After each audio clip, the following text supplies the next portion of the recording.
রাতে আমরা যখন ঘুমাতে যাই মনে হয় শরীর আর মস্তিষ্ক দুটোই বিশ্রামে গেছে, কিন্তু সত্যি কথা হলো ঘুমের একটা সময় আছে, নাম র্যাম স্লিপ। এই সময় আমাদের মস্তিষ্ক এতটাই সক্রিয় থাকে যে বিজ্ঞানীরা একে বলে জেগে থাকার থেকেও বেশি ব্যস্ত। এই সময় মস্তিষ্ক সারা দিনের স্মৃতিগুলোকে সাজিয়ে রাখে, কি রাখবে, কি ভুলে যাবে, কোন স্মৃতি কোনটার সাথে যুক্ত হবে।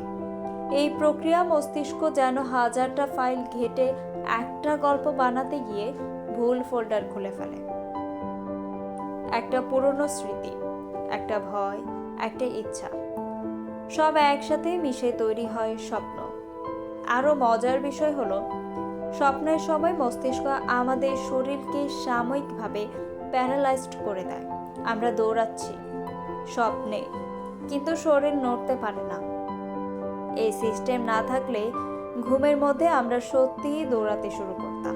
বিজ্ঞানীরা বলেন স্বপ্ন আসলে আমাদের ইমোশন ক্লিনিক সিস্টেম, যা ভয়, দুশ্চিন্তা আর চাপ কমিয়ে দেয়। তাই একই ঘটনা দুজন মানুষ দেখলেও দুজনের স্বপ্ন আলাদা হয়, কারণ প্রত্যেকের মস্তিষ্ক নিজের মতো করে গল্প বানায়। আর অদ্ভুত তথ্য, প্রতিদিন রাতে আমরা 5 থেকে 6টা স্বপ্ন দেখি, কিন্তু জেগে উঠে 95% মানুষই কিছু মনে রাখতে পারে না।